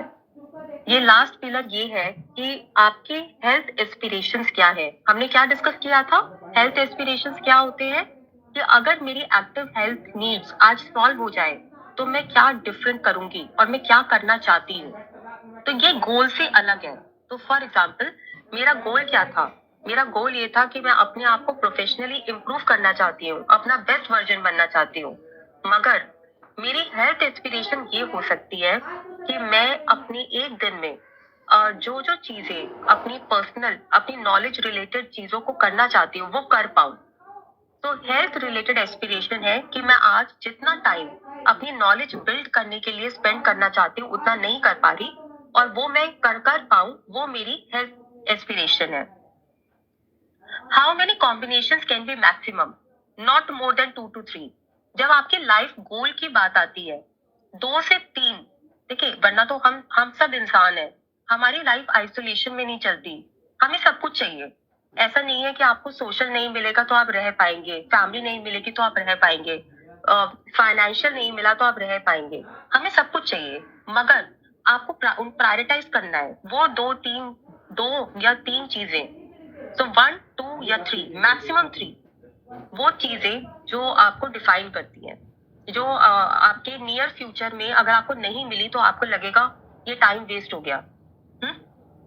ओके, हेल्थ एस्पिरेशन के लिए हमारा सेम फ्रेमवर्क है जो हमने गोल के लिए यूज किया था, एकदम सेम फ्रेमवर्क है। Career, finance, family, social, personal और बकेट लिस्ट। अब इसमें देखते हैं रोहन ने क्या बोला। तो रोहन के हमने लाइफ गोल देखे थे।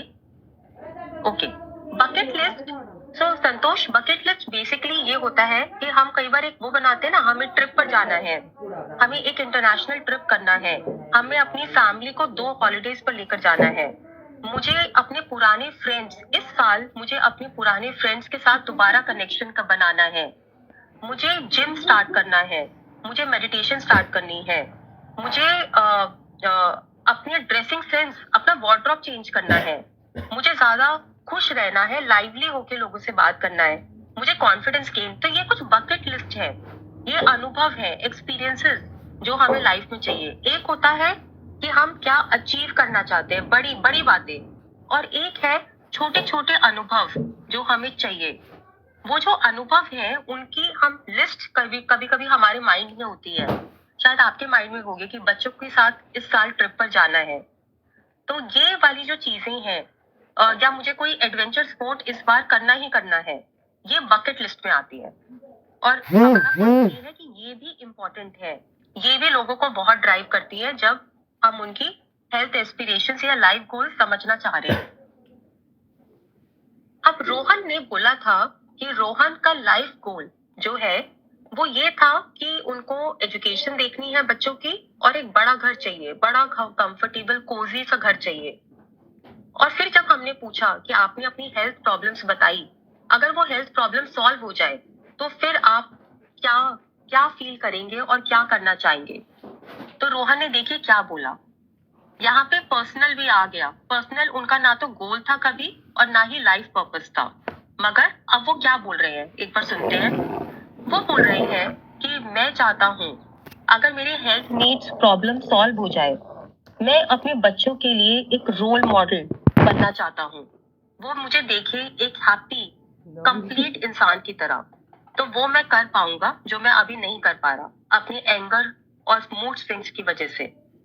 दूसरा, वो ये चाहते हैं कि वो अपने रिलेटिव्स, अपनी एक्सटेंडेड फैमिली के साथ एक अच्छा रिलेशनशिप मेंटेन करें।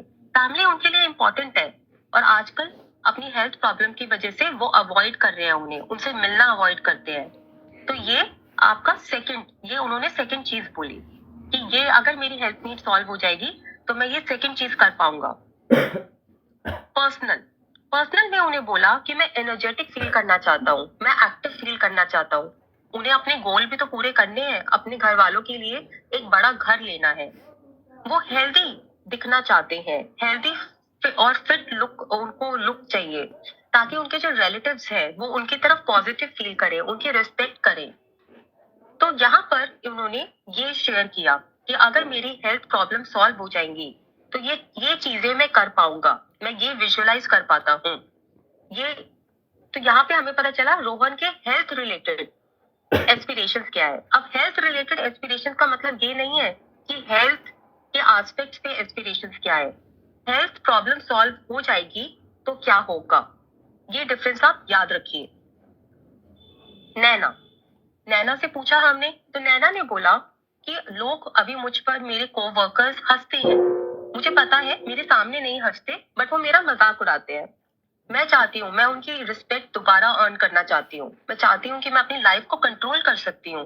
मैं अपनी लाइफ में सक्सीड करना चाहती हूँ। तो ये उनका पहला गोल है। हमने पढ़ा था कि उनका कॉन्फिडेंस बहुत कम हो गया है, वो डिस्ट्रैक्टेड हो गई है, वो सो भी नहीं पाती रात को, डिस्ट्रैक्टेड हो गई है, क्लैरिटी चली गई है। तो दोबारा से उन्हें अपनी गोल की क्लैरिटी चाहिए, को-वर्कर्स की रिस्पेक्ट वापस चाहिए, कॉन्फिडेंस चाहिए, गोल्स की क्लैरिटी चाहिए। और उनको लगता है कि सडनली ये जो हेल्थ प्रॉब्लम्स मेरी लाइफ में आने लगी हैं, अगर ये सॉल्व हो गई तो मैं ये सब कर पाऊंगी। नेक्स्ट, पर्सनल, हैप्पी माइंडसेट और गुड स्लीप। उनको लगता है कि ये एक बहुत बड़ा बॉटलनेक बन गया है, मैं रात को सोती नहीं हूँ, सुबह में और बुरा फील करती हूँ और डिप्रेस हो जाती हूँ। अगर मुझे अपने गोल्स और अपने लाइफ पर्पस को अचीव करना है तो मैं ये कर पाऊंगी अगर मेरी ये हेल्थ प्रॉब्लम सॉल्व हो गई। And last, bucket list. Naina की एक बकेट लिस्ट भी है। नैना की एक कॉन्फ्रेंस आने वाली है बहुत बड़ी, जहाँ पे उनको लीड करना है। उनको ये रिस्पॉन्सिबिलिटी दी गई है कि आप इसको लीड कीजिए, आप एक बड़ा रोल इसमें प्ले कीजिए। वेट की वजह से उनको, वो अपने वार्डरोब और अपने कपड़ों को, आपको लगेगा, आई एम श्योर आपको मुझसे बहुत ज्यादा पता है, लोगों के लिए ये बहुत बड़ी प्रॉब्लम है जब वेट गेन होता है कि हम अपने पसंद के कपड़े नहीं पहन पा रहे। ये क्यों इम्पोर्टेंट है?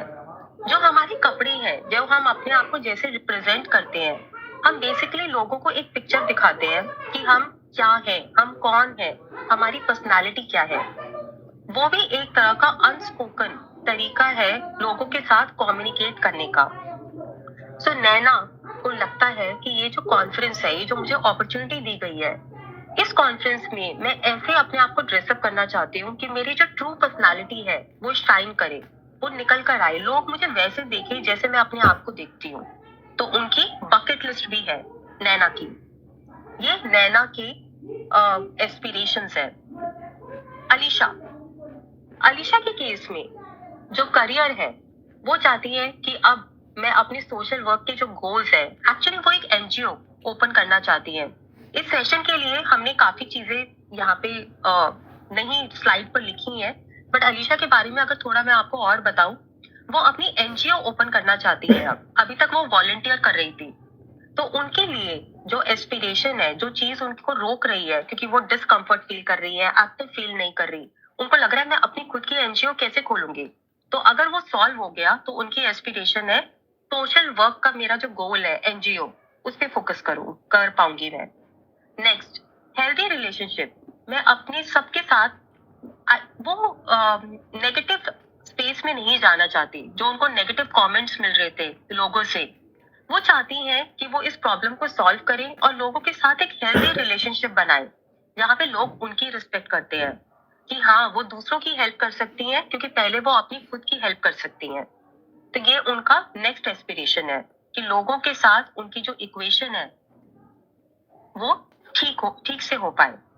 And finally, personal, happy mindset, feel fit. वो चाहती हैं कि उनका जो खुश रहने वाला एक तरीका है और एक फिट फील करने वाला, वो फिट तो है, हमेशा से रहती थी, अपने बच्चों को भी बहुत कुछ कर पाती थी, हमेशा उनके साथ रहती थी और बहुत सारे लोग जिनको उनकी हेल्प चाहिए थी उनको भी हेल्प कर पाती थी। तो वो दोबारा से कर पाएंगी अगर उनकी हेल्थ नीड्स क्लियर हो जाए। तो अब मैं चाहती हूँ कि एक बार आप लोग अपने माइंड में एक मिनट लीजिए और सोचिए कि कोई भी आपकी जो ऐसी कोई हेल्थ नीड है अभी, जो अभी सॉल्व हो सकती है, जिस पे आप काम कर रहे हैं, अगर वो सॉल्व हो गई तो आपकी क्या चीज सॉल्व हो जाएगी? आपकी एस्पिरेशन क्या है? क्या चीज आप कर पाएंगे जो अभी आप नहीं कर पा रहे?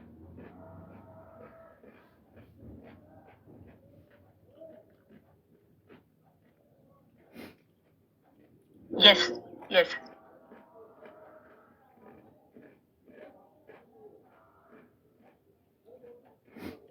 उसको हम एक्टिव हेल्दी नीड्स बोलते हैं।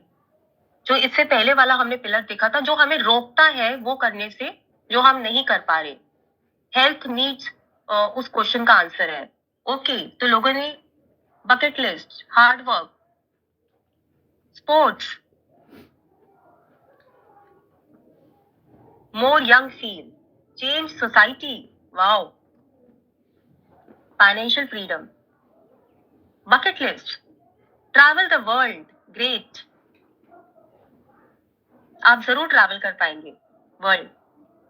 Personal family, inspiration to people, wow, great. Family health needs, perfect, बहुत ही अच्छे आंसर्स हैं। Singing, great. हाँ, ये बहुत एक अच्छा क्वेश्चन है जो चंदन ने पूछा है कि लाइफ गोल फ्रेमवर्क और हेल्थ एस्पिरेशन फ्रेमवर्क में क्या डिफरेंस है। फ्रेमवर्क, ये जो मैं आपको ये फ्रेमवर्क, ये टेम्पलेट दिखा रही हूँ, ये एग्जैक्टली सेम है। फ्रेमवर्क एकदम सेम है, मगर आंसर जो हम जहाँ पे जानना चाह रहे हैं वो डिफरेंट है। तो जो हमें, जैसे हमें आंसर शीट मिल दी जाती है, तो आंसर शीट दोनों की सेम है, लाइफ गोल और हेल्थ एस्पिरेशन, बट जो हम आंसर लिखेंगे वो आंसर अलग है। कैसे अलग है, मैं एक बार रिपीट करती हूँ। लाइफ गोल वो है, इररेस्पेक्टिव कि मेरी हेल्थ नीड्स का क्या सीन है, उस, देखिए लाइफ गोल सिर्फ आपकी हेल्थ नीड पे डिपेंड नहीं करेंगे। लाइफ गोल आपके लाइफ पर्पस से ड्रिवन होते हैं। लाइफ गोल वो है जो आप अल्टीमेटली, यस, वेरी गुड, जो आप अल्टीमेटली अचीव करना चाहते हैं अपने लाइफ पर्पस को अचीव करने के लिए। तो अगर आपकी हेल्थ चाहे किसी भी स्टेट में है, आपका गोल मोर और लेस वो ही रहेगा, वो है लाइफ गोल। हेल्थ एस्पिरेशंस वो है जो अगर आपने आज अपनी हेल्थ नीड्स को करेक्ट कर लिया, प्रॉब्लम सॉल्व कर ली, तो वो जो चीजें आप कर पाएंगे जो आप अभी नहीं कर पा रहे, वो आपके एस्पिरेशंस हैं। तो ये दो डिफरेंसेस हैं। लाइफ गोल जरूरी नहीं है हेल्थ से ले कुछ मतलब हो, वो इररिस्पेक्टिव हेल्थ है, वो तो है ही। हेल्थ एक फेज है मेरी लाइफ की कि मैं प्रॉब्लम एक फेस कर रही हूँ, मगर मेरे जो लाइफ गोल्स हैं वो हमेशा सेम रहेंगे, वो चेंज नहीं होंगे।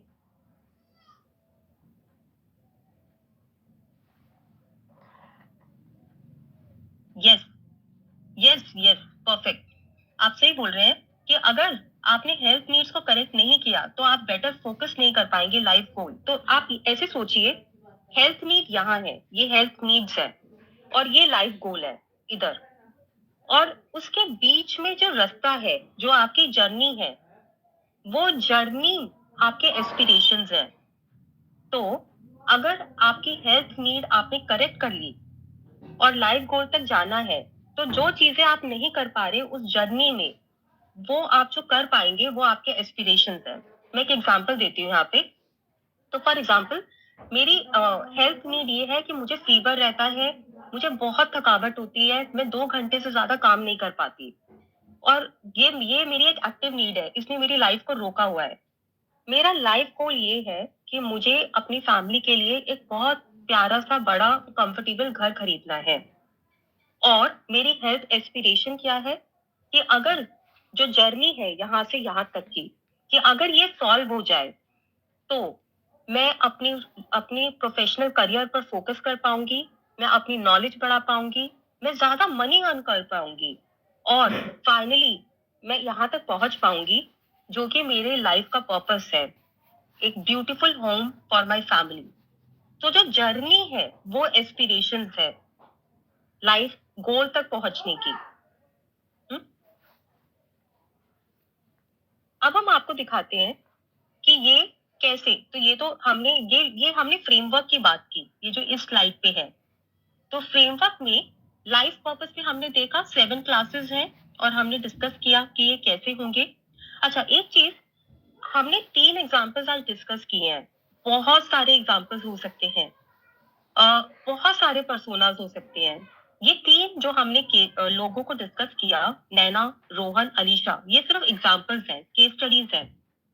अब हम चाहते हैं कि इस फ्रेमवर्क को यूज करके आप अपने कस्टमर्स का पर्सोना आइडेंटिफाई कीजिए। क्या उनका लाइफ पर्पस है, क्या उनकी हेल्थ नीड है जो उनकी लाइफ को रोक रही है, क्या उनके गोल्स हैं आने वाले 1 या 2 साल में, और क्या उनकी एस्पिरेशंस है, वो चीजें जो वो अगर अपनी हेल्थ नीड को करेक्ट कर ले तो वो कर पाएंगे और अपने गोल की तरफ पहुंच पाएंगे। तो ये तो फ्रेमवर्क, ये टूल किट हम आपको देंगे, ये टेम्पलेट आपको दिया जाएगा। अब क्वेश्चन ये है कि ये सब तो हमने सुना, बट किसी ने एक बहुत अच्छा पॉइंट बोला था कि लोग इतना कुछ बता नहीं पाएंगे, मतलब उन्हें खुद नहीं पता, राइट? तो यस, हम लोगों से एक्सपेक्ट नहीं कर रहे कि वो हमें बताएं, ये हम इसे क्वेश्चनर की तरह यूज नहीं कर रहे हैं। हम लोगों को नहीं कह रहे कि आप टिक कीजिए कि आपका लाइफ पर्पस क्या है, आप टिक कीजिए आपका हेल्थ नीड क्या है। ये आपको आपको यूज करना है, पहले अपने ऊपर और फिर दूसरे लोगों पर। तो एज एक्सपर्ट्स आपको ये फ्रेमवर्क यूज करना है और उनको हेल्प करनी है अपने कस्टमर्स को आइडेंटिफाई करने के लिए कि कैसे कस्टमर पर्सोना को कैसे आइडेंटिफाई करने के लिए कि आपके कस्टमर का पर्सोना क्या है। तो इसके लिए हम आपको एक टूल दे रहे हैं कि कैसे आप ये कर सकते हैं।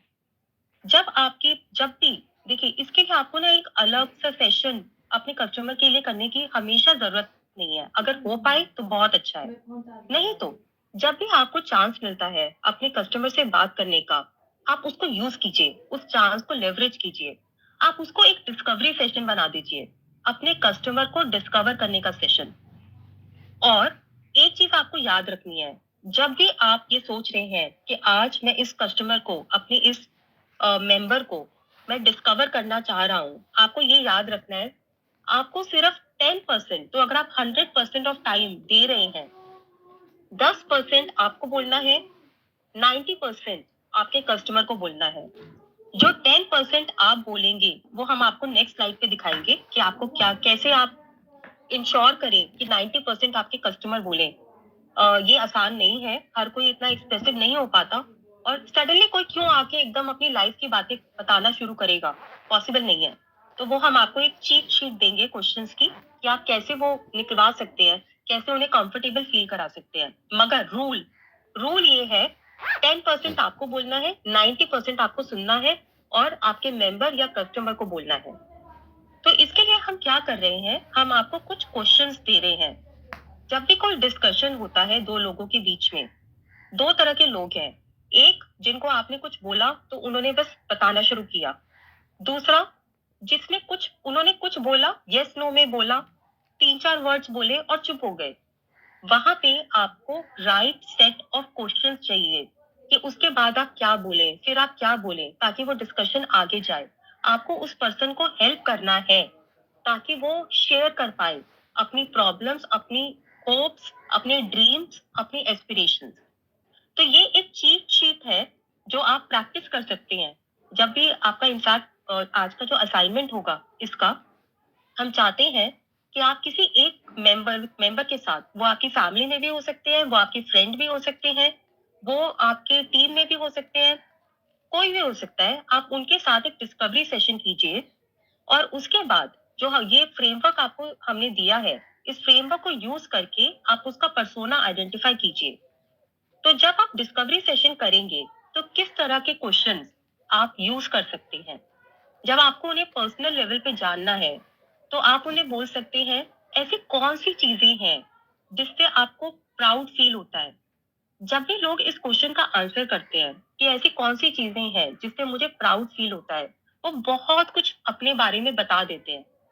उससे ये पता चलता है कि वो कौन सी चीजें जो उनके लिए ट्रूली मैटर करती हैं। तो ये एक सिंपल क्वेश्चन कि आपकी लाइफ में ऐसी कौन सी चीजें हैं जिसमें आपको प्राइड है, ये आपको बहुत कुछ बताएगा। उनकी हॉबीज क्या हैं, ऐसी कौन सी चीजें हैं जिनको वो चेंज करना चाहते हैं और डेवलप करना चाहते हैं अपने अंदर। क्या वो अपने करियर की बात कर रहे हैं, क्या वो अपनी हेल्थ की बात कर रहे हैं, क्या वो अपने इंटरेस्ट एरियाज की बात कर रहे हैं, क्या वो अपनी बकेट लिस्ट की बात कर रहे हैं। आपको बहुत कुछ वहां से पता चलेगा। यहाँ पर आते हैं फिजिकल, एक सिंपल क्वेश्चन, और आई एम श्योर आप ये करते हैं। तो हम यहाँ पे कुछ भी नया री इन्वेंट नहीं कर रहे, हम एक स्ट्रक्चर दे रहे हैं। जो बातचीत हम हमेशा लोगों से करते आ रहे हैं, उसको हम एक स्ट्रक्चर दे रहे हैं और एक टेम्पलेट को यूज कर रहे हैं जो बहुत सारी कंपनीज यूज करती है, ताकि हम भी अपने कस्टमर के पर्सोना को आइडेंटिफाई कर पाए। सो फिजिकल, आजकल आपकी हेल्थ कैसी है, आपको रोज कैसा लगता है, कैसा फील होता है, आप कितने खुश हैं अपने एक दिन के रूटीन से।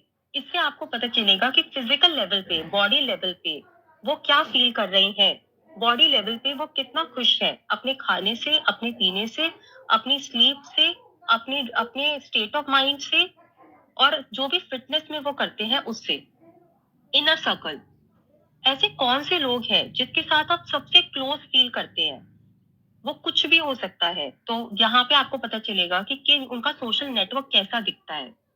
और फिर आप उनसे ये भी पूछिए कि उन्होंने बोला अच्छा मेरे फ्रेंड्स, ऐसा क्यों है? क्यों फ्रेंड्स? क्यों कोई और नहीं? क्यों आपके टीम मेंबर्स नहीं, आपकी फैमिली नहीं, आपके स्पाउस नहीं, क्यों? तो वो रीजन क्या है कनेक्शन का? ये इस तरह के प्रोव्स आपको यूज करने हैं ताकि आप उनकी इनर बातें समझ पाए और वो भी आर्टिकुलेट कर पाए, एक्सप्रेस कर पाए। सोशल सर्कल, यहाँ पे आप उनसे पूछ सकते हैं उनका सर्कल बड़ा है, छोटा है? वो सर्कल बड़ा चाहते हैं या छोटा चाहते हैं? वो अपने आप को कैसे डिस्क्राइब करेंगे एक सोशल सेटिंग में? कुछ लोग फ्रेंडली होते हैं, कुछ लोग शाय और रिजर्व्ड होते हैं, कुछ इंट्रोवर्ट, कुछ एक्सट्रोवर्ट। वो अपने आप को कैसे देखते हैं, कैसे डिस्क्राइब करते हैं और कैसा बनना चाहते हैं? और फिर आप उनसे ये भी पूछ सकते हैं कि वो अपनी कम्युनिटी, जो भी उनका नेटवर्क है, हर किसी का नेटवर्क होता है, friend, neighbours, family, relatives, extended family, वो अपने नेटवर्क के साथ किस तरह से कनेक्ट करते हैं? बहुत डीपली कनेक्ट करते हैं कि वो मेरे लिए बहुत इंपॉर्टेंट है।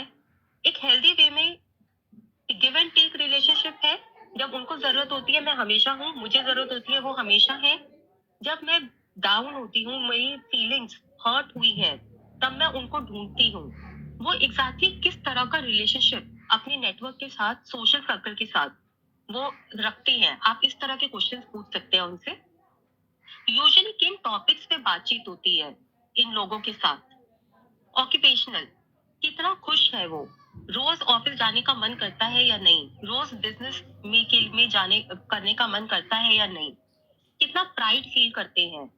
कितने बड़े चेंजेस चाहते हैं वो? आज वो जहां पर हैं अपने ऑक्यूपेशन में, वो अपने आइडियल सिचुएशन से कितनी दूर या कितनी पास है?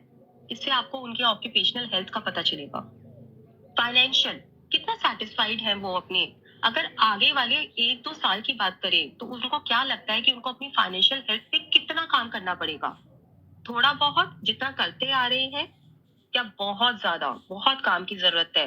पूरे टाइम मैं यही सोचता हूँ। इस तरह के रिस्पॉन्सेज से आपको पता चलेगा कि फाइनेंशियली वो क्या सोच रहे हैं। मेंटल इमोशनल, यहाँ पे आप उनको थोड़ा सा कंफर्टेबल फील करा सकते हैं कि अ, ऐसे बहुत सारे इमोशंस होते हैं जो लोगों को टिपिकली एक दिन में फील होते हैं। कभी सैड फील होता है, लोनली फील होता है, हैप्पी एक्साइटेड फील होता है। अलग अलग इमोशंस आते हैं और जाते हैं पूरे दिन में। तो आपको क्या लगता है कि आप क्या क्या ऐसी इमोशंस हैं जो आप बहुत फ्रीक्वेंटली फील करते हैं एक टिपिकल डे में? ये आपको हेल्प करेगा ये समझने के लिए कि उस इंसान का मेंटल स्टेट और इमोशनल स्टेट क्या है। क्योंकि जो डेली लाइफ में डे टू डे हम जो इमोशंस बहुत फ्रीक्वेंटली फील करते हैं वो हमारी इमोशनल हेल्थ बताता है। क्या चीजें हैं जो आपको सैड फील कराती है, अनकंफर्टेबल फील कराती है? इससे आपको ट्रिगर्स पता चलेंगे उनके, क्या चीजें उनको सैड फील कराती हैं, किस तरह से वो अपने स्ट्रेस को हैंडल करते हैं। क्या वो म्यूजिक सुनते हैं? ये बहुत ही एक अच्छा पॉइंट बोला है। कस्टमर रिलेशनशिप और हमारी क्रेडिबिलिटी एज एक्सपर्ट, जब हम इस तरह की बातें करेंगे और एक अ, जो हम सेकंड सेशन में एक एक्सपर्ट बनना चाहते थे, हम चाहते थे लोग हम पे भरोसा करें। जब हम इस तरह की बातें करेंगे और लोग हमसे आंसर शेयर करेंगे और वो देखेंगे हमसे पॉजिटिवली ले रहे हैं, हम उनमें इंटरेस्टेड हैं, हम उन्हें जानना चाहते हैं। So you give very good point कि ये हमें हेल्प करेगा वो अचीव करने में जो हम सेकंड सेशन में बात कर रहे थे। वो भरोसा लाना कि आप हम पर ट्रस्ट कर सकते हैं, हम आपकी वेल बीइंग, आपका बेस्ट इंटरेस्ट हमारे माइंड में है। तो कॉपिंग मैकेनिज्म आपके स्ट्रेस का क्या है? क्या आप म्यूजिक सुनते हैं? क्या आप अपने आप को वॉक के लिए ले जाते हैं? कैसे आप डील करते हैं? कुछ लोग ये भी बोलेंगे आपको, हमें आजकल इतना गुस्सा आता है कि हम चीजें उठाकर फेंकते हैं। मगर वो भी जानना इंपॉर्टेंट है और जज नहीं करना, किसी को जज नहीं करना। हर चीज को समझना है और सॉल्व करना है। और फाइनली बकेट लिस्ट क्या है? टॉप 3 गोल्स क्या है? क्या चीज है जिसके बिना लाइफ अधूरी लगती है, चाहे कुछ भी क्यों ना मिल जाए? क्या बकेट लिस्ट है? तो इस तरह के आप इसको आराम से गो थ्रू कीजिए। ये हम आपको टूल किट में शेयर करेंगे और आप इसको प्रैक्टिस कीजिए। इस इन क्वेश्चंस में एडिशंस कीजिए जैसे जैसे आप और लोगों से मिलेंगे। यस। है, ये जो आज हमने सेशन डिस्कस किया है, एकदम सही, प्रीति एकदम आपसे एग्री कर रहे हैं, ये 1 to 1 बेसिस पे पॉसिबल है। ये वाला जो डिस्कशन है, ये इन डेप्थ डिस्कशन, इसमें जैसे कि मैंने कहा, आपको अपॉर्चुनिटी ढूंढनी है कि कब आप अपने एक मेंबर या एक कस्टमर से कभी भी आपको लग रहा है कि ये एक अपॉर्चुनिटी है, मैं इससे अभी बात कर सकती हूँ 15 मिनट, 20 मिनट, 30 मिनट, 40 मिनट्स, तो वो उस चैट को आप अपना डिस्कवरी सेशन बना सकते हैं। इसके लिए आपको एक मीटिंग शेड्यूल करने की जरूरत नहीं है। जब भी हम एक मीटिंग शेड्यूल करते हैं तो लोग थोड़ा वैसे हो जाते हैं कि पता नहीं हमें क्या, एक कैजुअल डिस्कशन आप रख सकते हैं इसे। तो जैसे कि मैंने बोला, हम आपको क्या देंगे, हम आपको एक तो ये फ्रेमवर्क देंगे जो कि आप यूज कर पाएंगे पर्सोना आइडेंटिफाई करने के लिए, और पर्सोना आइडेंटिफाई करने की जो जर्नी है, जो डिस्कशंस कर रहे हैं, उसके लिए हम आपको क्वेश्चंस की ये चीट शीट देंगे। आपके टूल किट में ये 2 चीजें होंगी। आपकी असाइनमेंट ये है कि आपको किसी एक इंसान के साथ डिस्कवरी सेशन करना है, अपने टूल किट को यूज करना है, और उस इंसान का पर्सोना के रिजल्ट हमारे साथ शेयर करने हैं।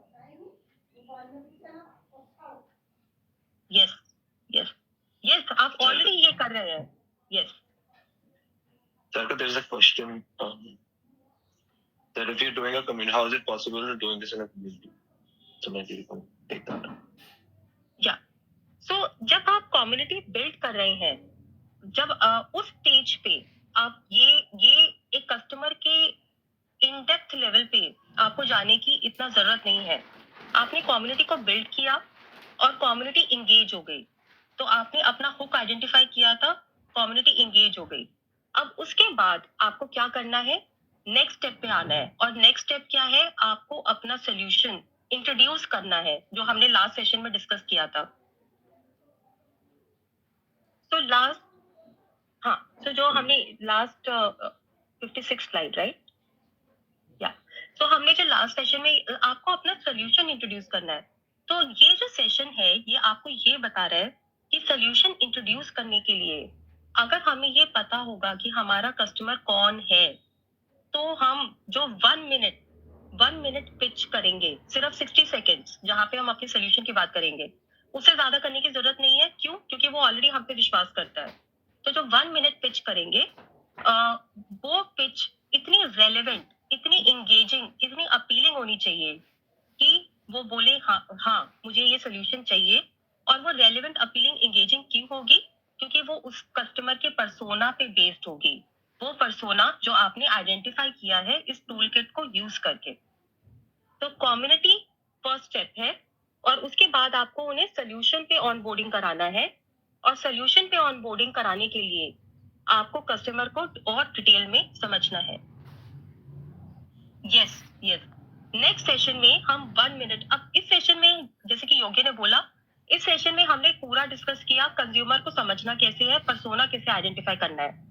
अब जो हमारा नेक्स्ट सेशन होगा, उसमें हम देखेंगे कि ये जो सारी इंफॉर्मेशन है, इसको कैसे यूज करके हम अपनी 1 मिनट पिच बना सकते हैं। उसके लिए भी हम आपको टेम्पलेट और टूल्स देंगे कि वो 1 मिनट पिच कैसे लगेगी, कैसे बनेगी, और वो हम डिस्कस करेंगे हमारे नेक्स्ट सेशन में। With this, I would like to hand over to Yogi and Vishali.